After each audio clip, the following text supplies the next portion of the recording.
अपने पसंदीदा शो के फुल एपिसोड देखने के लिए अभी डाउनलोड करें Dangal play app.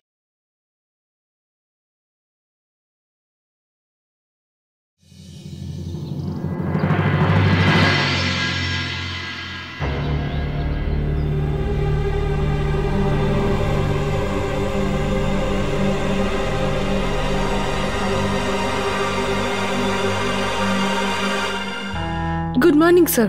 Good morning. আরে বাহ, আজ তো তুমি টাইমের আগেই চলে এসেছো। বাড়িতে সব ঠিক আছে তো? সত্যি তুমি খুবই শক্ত মনের একজন মেয়ে। কাল এত কিছু হলো, তারপরেও তুমি কালকের সমস্ত কথা ভুলে গিয়ে ডিউটিতে চলে এসেছো। স্যার অ্যাকচুয়ালি আমি ডিউটিতে আসিনি আজকে।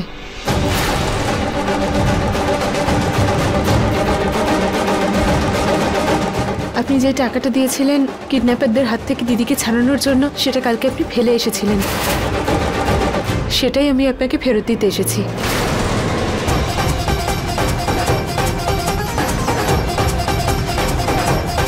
স্যার আপনি তো এটা জানতেনই না যে কিডন্যাপিং এর পেছনে রাজবীরের হাত ছিল, তাও আপনি আমাদের পরিবারকে এতটা সাহায্য করেছিলেন, কোনো কিচ্ছু ভাবেননি।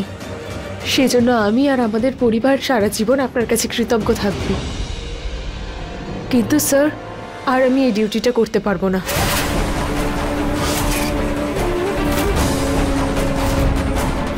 কিন্তু কেন বুলবুল, তুমি এটা কেন বলছো? স্যার এটা একদমই ভাববেন না যে আমি এখানে চাকরি করতে চাইছি না বা আমি একদম ভয় পেয়ে গিয়েছি। বিষয়টা যদি শুধু আমাকে নিয়ে হতো তাহলেও ঠিক ছিল, কিন্তু বিষয়টা এখন আমার পরিবারকে নিয়ে স্যার। আর আমার কাছে আমার পরিবারের থেকে বেশি ইম্পর্ট্যান্ট আর কিচ্ছু নয়। আর সেই জন্যই একটা চাকরির জন্য আমার পরিবারের মানুষগুলোকে বিপদের মধ্যে ফেলতে পারবো না। কিন্তু বুলবুল তুমি এই সিদ্ধান্ত তাড়াহুড়ো করে নিচ্ছ। আমি এই সিদ্ধান্ত অনেক ভেবেচিন্তে নিয়েছি স্যার। আপনার আর রাজবীরের সম্পর্কের মধ্যে কি সমস্যা রয়েছে সেটা তো আমি জানি না, কিন্তু হ্যাঁ আমি এইটুকু নিশ্চয়ই জানি, যদি আমি এখানে চাকরি করি তাহলে আমার পরিবারের লোকেদের বিপদ হতে পারে। কিন্তু বুলবুল তুমি তো বলেছিলে তুমি সবকিছু সামলে নেবে, মনে আছে তোমার? সবকিছু মনে আছে স্যার, কিন্তু তখন আমি এইটা জানতাম না যে রাজবীরের ভেতরের মনুষ্যত্ব একদম মরে গেছে। আমার সিদ্ধান্ত বদলাবে না স্যার। এই হলো আমার ইস্তফা।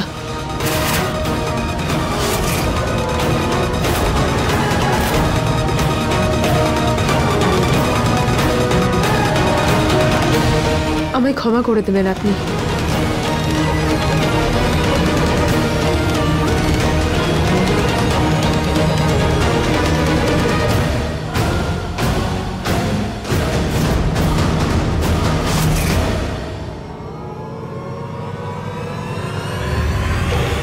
আরে ও কুস্তিগির ওরফে মিস বডিগার্ড, ভালো হলো তোমার সঙ্গে এখানে দেখা হয়ে গেছে। আমি একটা সমাজ সেবার কাজ করেছিলাম, তার একটা বিল দেওয়ার ছিল তোমাকে। এবার বিয়ে যখন হয়েছে তার খরচা নিশ্চয়ই পাস হয়ে যাবে, তাই তো? আমি মানছি যে নারায়ণ শুক্লার আসার কারণে প্ল্যানটা একটু পাল্টে গেল, কিন্তু খরচা তো হয়েছে। এনজিওর কথা বলতে পারবো না, কিন্তু একজন বাবা তার ছেলের কুকর্মগুলোকে লোকানোর জন্য বিল নিশ্চয়ই দেবেন। তোমার যে বিলটা হয়েছে সেটা তোমার বাবা মানে শুক্লা স্যারের হাতে দিয়ে দিও।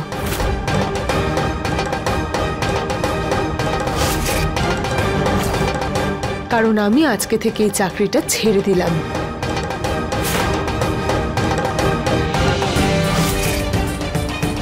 আরে বাহ মিস বডিগার্ড, তোমাকে তো খুব সহজেই পরাস্ত করে দিলাম।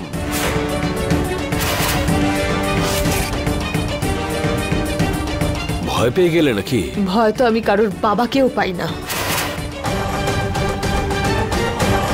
কিন্তু হ্যাঁ চিন্তা করি নিজের পরিবারকে নিয়ে।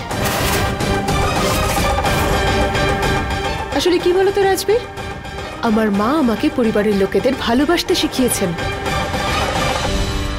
আর এই চাকরি আমার পরিবারের সুরক্ষার থেকে বেশি নয় আমার কাছে, আর সেই জন্যই আমি এখানে কাজ করব না। বডিগার্ড, এমনিতে তোমার কোনো বিষয়টাই আমার পছন্দ হয় না, কিন্তু তোমার এই পরিবারের ব্যাপারে চিন্তাটা আমার মন ছুঁয়ে গেল।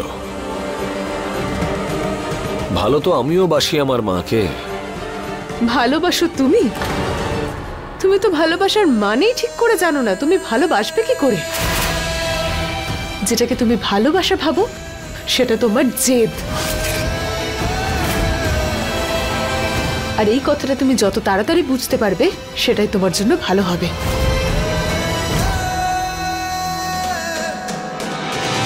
আর হ্যাঁ, শেষ একটা কথা, তুমি যদি সত্যিই নিজের মাকে একটুও ভালোবাসতে তাহলে তুমি অন্য কারোর মায়ের ভাবনা নিয়ে কখনো এভাবে খেলতে পারতে না।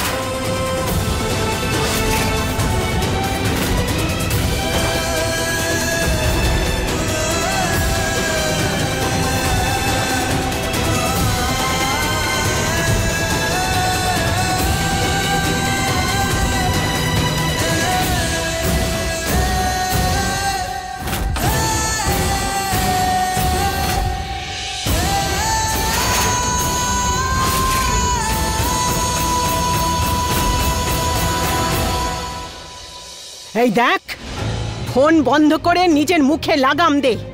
তোর কাছে এই পৃথিবীর সব খবর চলে আসে, তাই না? হ্যাঁ, ভেবেছে সবার মাথা খারাপ।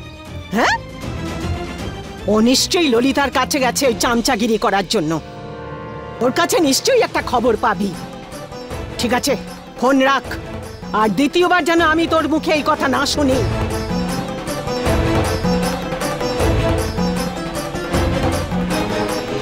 এই সকলের দৃষ্টি না এই বাড়ির ওপরেই রয়েছে। আরে কারোর কি কোনো কাজ নেই নাকি? হ্যাঁ, কিভাবে বলে রঞ্জুর মেয়েরা, রঞ্জুর মেয়েরা। টিয়া, ঠাম্মার মুডটা খুব খারাপ মনে হচ্ছে, চল গিয়ে ওনার রাগ ভাঙাই। ঠিক আছে। টিয়া, রাজবীর যখন আমাকে কিডন্যাপ করেছিল না, তখন আমার মাথায় শুধু একটা জিনিসই ঘুরছিল, যে আমি গোয়েন্দাগিরিতে ফেল কি করে হয়ে গেলাম।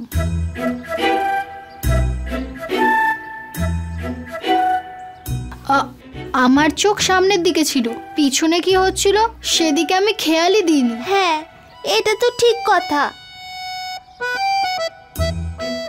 তাছাড়া আমি ভাবছিলাম যে এবার আমি গোয়েন্দাগিরির ট্রেনিং নিয়ে প্রাইভেট ডিটেকটিভ হয়ে যাই। বিপদ নিয়ে খেলার মজাটাই আলাদা। হ্যাঁ, এখন এই কাজটাই তো বাকি ছিল। একজন বোন তো পালোয়ান, শুধু লোকেদের সাথে কুস্তি করে, আর দ্বিতীয়জন কি করবে? লোককে নিয়ে গোয়েন্দাগিরি করবে। সেই জন্য তোদের বিয়ের জন্য ছেলে বিদেশ থেকে খুঁজে আনতে হবে, কারণ এই দেশে তো তোদের উপযুক্ত ছেলে খুঁজেই পাওয়া যাবে না। গোয়েন্দাগিরি করবে। তোরা জানিস না নাকি যে প্রথম থেকেই আমাদের বাড়ির উপর গোয়েন্দাগিরি চলছিল? আর সেই জন্যই তো শালুর ব্যাপারে সমস্ত খবর বুনিয়া কি করে জানতে পারলো। আর ও যদি জানতে পারে তাহলে পুরো মুজফ্ফরপুর জানতে পারবে। মা ছাড়ুন না, কেন এত রাগারাগি করছেন? আরে রেগে যাব না তো আমি কি করব? আরে আমি তো এটা ভাবতেই পারি না যে যে এত তাড়াতাড়ি এই কথাগুলো এখান থেকে ওখানে পৌঁছয় কি করে। বৌমা, এই পৃথিবীটা খুব কঠিন। কার কার কাছে তুমি উত্তর দেবে? প্রথমে ললিতা ওর বিয়ের ব্যাপারটা জেনেছে, আর এখন যমুনা, আর কাল এই ব্যাপারে পুরো পাড়ার লোক প্রশ্ন তুলবে। ঠাম্মা, সবার প্রশ্নের উত্তর দিয়ে আমাদের সময় নষ্ট করা ঠিক নয়। আর যাকে উত্তর দেওয়াটা প্রয়োজন হবে তাকে আমরা এমন উত্তর দেব যাতে দ্বিতীয়বার প্রশ্ন না করে।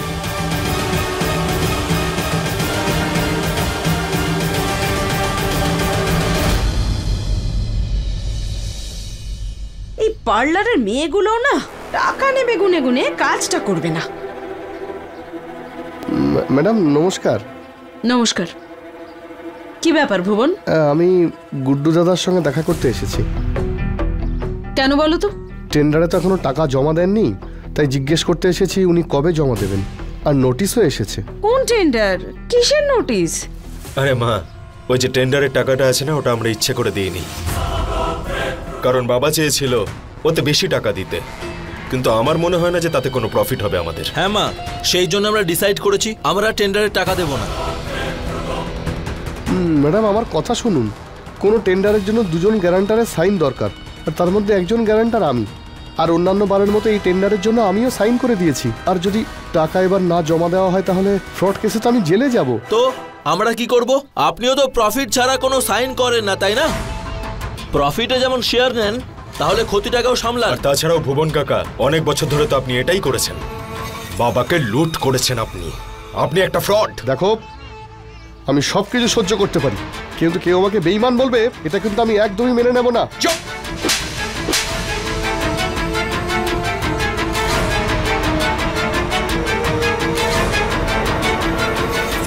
নাকি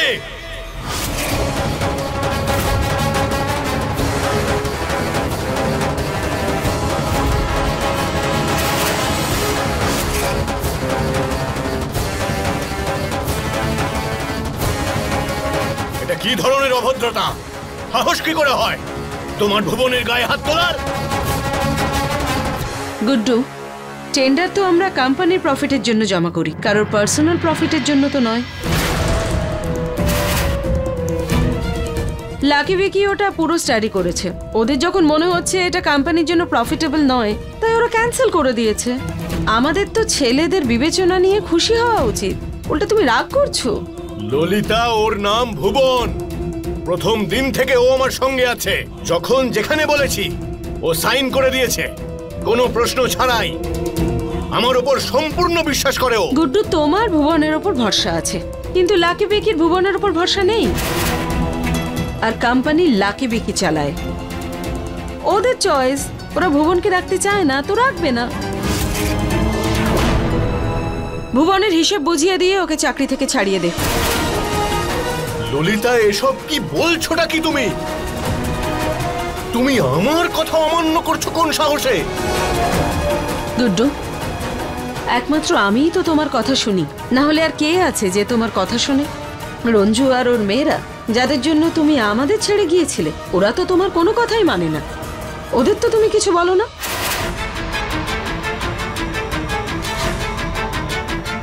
এই প্রথমবার আমি নিজের মতে চলছি বলে তোমার এত খারাপ লাগছে? একটা কথা আমি বুঝে গেছি গুড্ডু, আমি তোমার জন্য যাই করি না কেন তোমার ভালো লাগবে না।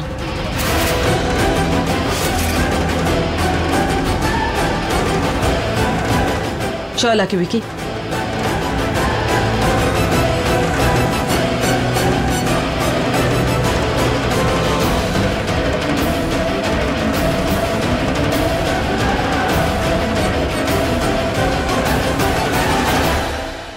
দেখুন রঞ্জু দেবী, আমার ছেলের জন্য আমি আপনার কাছে আরো একবার ক্ষমা চাইতে এসেছি। দেখুন, আপনি তো এটা জানেনই যে বুলবুল চাকরি ছেড়ে দিয়েছে। তবে কারণটা আমি বুঝতে পারছি, কিন্তু তাও আমি আপনার কাছে অনুরোধ করছি যে আপনি ওকে বোঝান, ওকে বলুন এই চাকরিটা যেন না ছাড়ে। স্যার, আমার জায়গায় যদি অন্য কেউ থাকতো তাহলে সেও নিজের পরিবারের কথাই আগে ভাবতো, চাকরিটা করতো না। মা, হতে পারে তুমি আমাকে স্বার্থপর ভাবছো, কিন্তু যেভাবে কোনো ভয় না পেয়ে তুমি রাজবীরের মুখোমুখি হও, ওকে চুপ করিয়ে দাও, সেটা অন্য কেউ করতে পারবে না। তুমি যেদিন থেকে এসেছো সেদিন থেকে আমার মনের মধ্যে একটা আশা জেগেছে, যে ছেলে আমার থেকে দূরে চলে গেছে সে আবার আমার কাছে ফিরে আসবে, আমি ওকে আবার ফিরে পাবো। এই আশা নিয়ে আমি আবার এখানে এসেছি। আমি এটা চাই, যে শিক্ষা তুমি তোমার মায়ের কাছ থেকে পেয়েছো তার সামান্য একটু অংশ আমার ছেলে রাজবীরও যেন পায়। বুলবুল, তুমি জানো না, তুমি হলে সেই মেয়ে যে রাজবীরকে শোধরাতে পারে। আমার একটা কথা মনে রেখো, সমাজকে কিন্তু না শুধরে কোনো ঘরকেই সুরক্ষিত করা যাবে না। আমি জানি আমি আমার জীবনে অনেকবার অনেক রকম ভুল করেছি, আর তার পরিণাম হলো আমি আমার স্ত্রীকে হারিয়েছি। আর এবার আমি আমার ছেলেকে হারাতে চলেছি। আজ তোমার সামনে নারায়ণ শুক্লা নয়, একজন বাবা বসে আছে যে হাত জোর করে তার ছেলের জন্য ভিক্ষে চাইছে। যদি তুমি চাও আর এটা ঠিক করে নাও, তাহলে তুমি আমার ছেলেকে আমার কাছে ফিরিয়ে দিতে পারবে। রঞ্জু বৌদি, আপনি একজন মা, সেই জন্য আপনি একজন বাবার কষ্ট ভালো মতো বুঝতে পারবেন। দাদা, আমি আপনার চিন্তার কারণটা বুঝতে পারছি, কিন্তু কাজ করবে কি করবে না সেটা সম্পূর্ণভাবে আমার মেয়ের সিদ্ধান্ত হবে।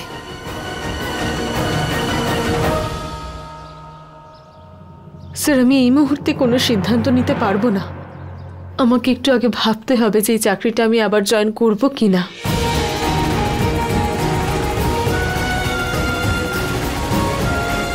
ঠিক আছে, আমি তোমার উত্তরের অপেক্ষায় থাকলাম।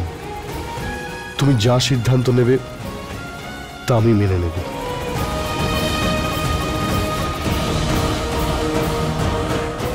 নমস্কার।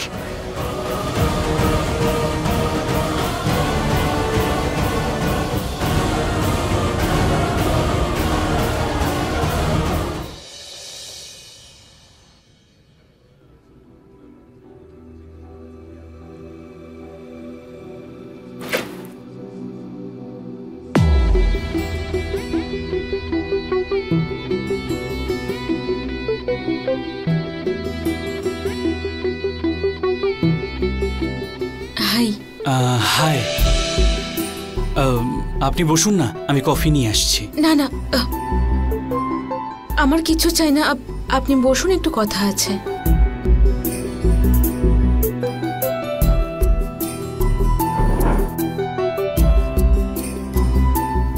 শালু, আপনি কিছু বলার আগে তার আগে আমি কিছু বলতে চাই। কাল যা যা হয়েছে, ইনফ্যাক্ট গত দুদিনে যা যা হয়েছে, ওই ঘটনাগুলো একটা ঝড় ভাবুন, যা এসেছিল আবার চলে গেছে। আর ঠিক বলেছেন আপনি, আমাদের বিয়েটা বিয়ে ছিল না, শুধুমাত্র ওই সিচুয়েশনের ডিমান্ড ছিল, আর কিচ্ছু নয়। সেই কারণেই আপনার সমস্ত সিদ্ধান্তে আপনার সঙ্গে আছি। বিশেষবাবু, যদি আপনার কাছেও এই বিয়েটা ওই সিচুয়েশন হ্যান্ডেল করার জন্যই ছিল, তখন তাহলে সবার সামনে বিয়েটা নিয়ে রাজি কেন হয়েছিলেন? শালু, ওইখানে যা যা হয়েছিল সেটা আপনি আর আমি জানি। পরে যারা এসেছিল তারা শুধু বিয়েটাই দেখেছিল, আর আমি চাইনি আপনার উপর কেউ আঙুল তুলুক বা আপনাকে ভুল ভাবুক। এই জন্যই আমি বিয়েটা অ্যাকসেপ্ট করার প্রসঙ্গটা তুললাম। আর একটা কথা আপনাকে পরিষ্কার বলতে চাই, আমি আপনার বিষয়ে কি ফিল করি সেটা আপনি জানেন, আর আমি আপনার কথা একদম সহমত যে কোনো সম্পর্ক জোর করে করতে নেই। আর যদি আপনার এই সম্পর্কে আপত্তি থাকলে তাহলে বিশেষবাবু, বিষয়টা রাজি বা রাজি না থাকার নয়, এখন প্রয়োজন এটা সম্পর্কের ভিতটা কিসের উপর দাঁড়িয়ে। যদি কোনো সম্পর্কের ভিত বাধ্যতার কারণে হয়, তাহলে সেই সম্পর্ক ভবিষ্যতে গিয়ে বোঝা হয়ে দাঁড়ায়। আর মনের সিদ্ধান্ত জোর করে নয়, মন থেকে নেওয়া উচিত। আপনি আমার প্রাণ বাঁচানোর জন্য নিজের প্রাণ বিপন্ন করেছিলেন, তার জন্য থ্যাংক ইউ। আর এরপর আমি শালু, ভবিষ্যতের কথা বলো না। ভবিষ্যতে কি হতে চলেছে সেটা ভবিষ্যতেই যদি ঠিক করে তাহলে সেটাই ঠিক। এই সিচুয়েশনের মধ্যে আপনি আমার লাইফ পার্টনার হতে চাননি। আগামীকাল কি জানি পরিস্থিতি যদি পাল্টায়।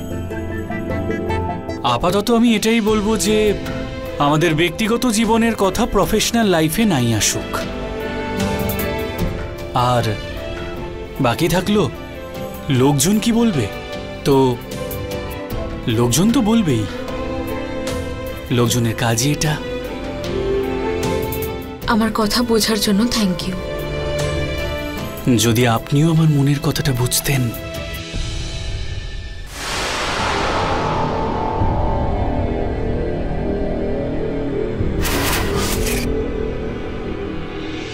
থ্যাংক ইউ বললেই হবে না, এটা প্রমিস করুন যে আপনি আমার সঙ্গে কাজ করবেন। ওকে? আচ্ছা, এবারে তো কফি খাবেন? আমি নিয়ে আসছি।